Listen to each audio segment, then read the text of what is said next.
आज कृषी उत्पन्न बाजार समिती बीड आणि CCIच्या वतीने कापूस खरेदीचा अधिकृत शुभारंभ सिद्धी जिनिंग या ठिकाणी सुरू झालेला आहे आणि या ठिकाणी आपल्यासोबत बरेचसे शेतकरी आहेत, CCIचे कर्मचारी, अधिकारी साहेब आहेत। नेमकं शेतकऱ्यांनी कशा पद्धतीचा कापूस हा CCIकडे घेऊन यायचा आहे, त्याचे नियम काय आहेत, निकष काय आहेत आणि त्याची काय काळजी घ्यायची हे आपण CCIच्या अधिकाऱ्यांना विचारणार आहेत। पांडेजी आपल्यासोबत आहेत, गेल्या वर्षी आपल्याकडं ते ग्रेडर होते आणि ह्या वर्षी पण आहेत। नेमका कसा कापूस आणला पाहिजे? नमस्कार, माझं नाव हर्षल पांडे। मी बीड ए, बीड बी आणि वडवणी असे 3 केंद्र माझ्याकडे आहे सध्या।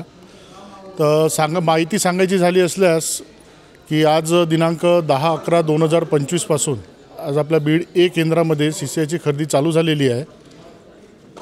शेतकऱ्यांना याद्वारे मी आपल्या माध्यमाद्वारे नम्र विनंती करतो की ज्या शेतकऱ्यांना आपला कापूस विकायचा आहे त्यांनी प्ले स्टोअरवर जाऊन कपास किसान ॲप हे डाउनलोड करावे।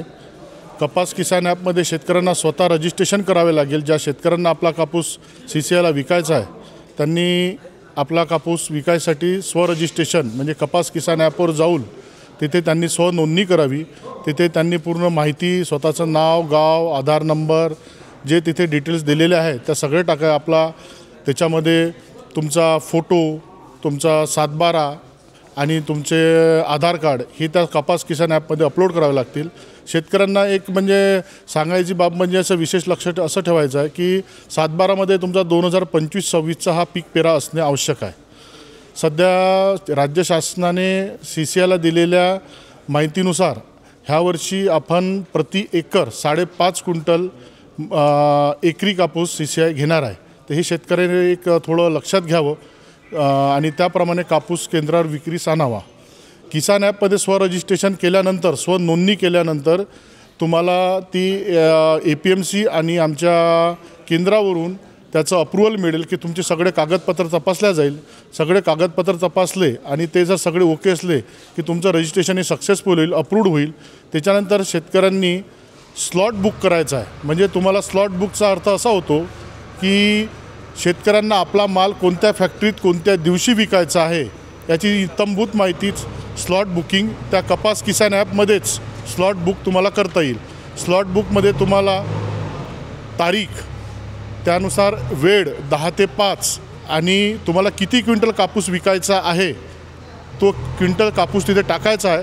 तुमच्या रजिस्ट्रेशनमध्ये तुम्ही तुमच्या 7/12प्रमाणे किती कापूस विकू शकता ते त्या तुमच्या कपास ॲपमध्ये तुम्हाला ते दिसेल की तुम्ही एवढा 7/12 अपलोड केलेला आहे, तुम्ही एवढे त्याच्यात एकरेज आहे, त्याप्रमाणे तुमचं जे उत्पन्न होणार आहे हे एवढं उत्पन्न आहे, त्यानुसार तुम्ही स्लॉट बुक करू शकता। स्लॉट बुक केल्यानंतर तुम्ही केंद्रावर यायचं। इथे रीतसर त्याचं तुमचं कागदाची पडताळणी केल्या जाईल, जे स्वतः तुम्ही 7/12 आधार कार्ड हे इथे सोबत घेऊन यावं लागेल तुम्हाला खरेदीच्या दिवशी। आणि इथे ते कागदपत्रे तपासणी झाल्यानंतर तुमचा मग ते स्लॉट जो तुम्ही ID बुक केलेला आहे त्या IDनुसार तुमचा स्लॉट ॲक्सेप्ट केला जाईल आणि नंतर तुमचं त्या गाडीचं वजन करून नंतर त्या गाडीचं म्हणजे मॉइश्चर घेण्यात येईल।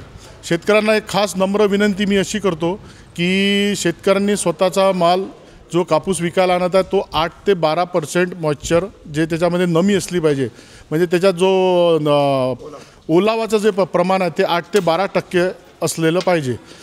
आता सध्या कोणा शेतकऱ्याचं म्हणजे असा त्यांना प्रश्न पडतो की आमच्या कापसामध्ये 15% 16% ओलावा आहे, तर आम्ही काय करायचं?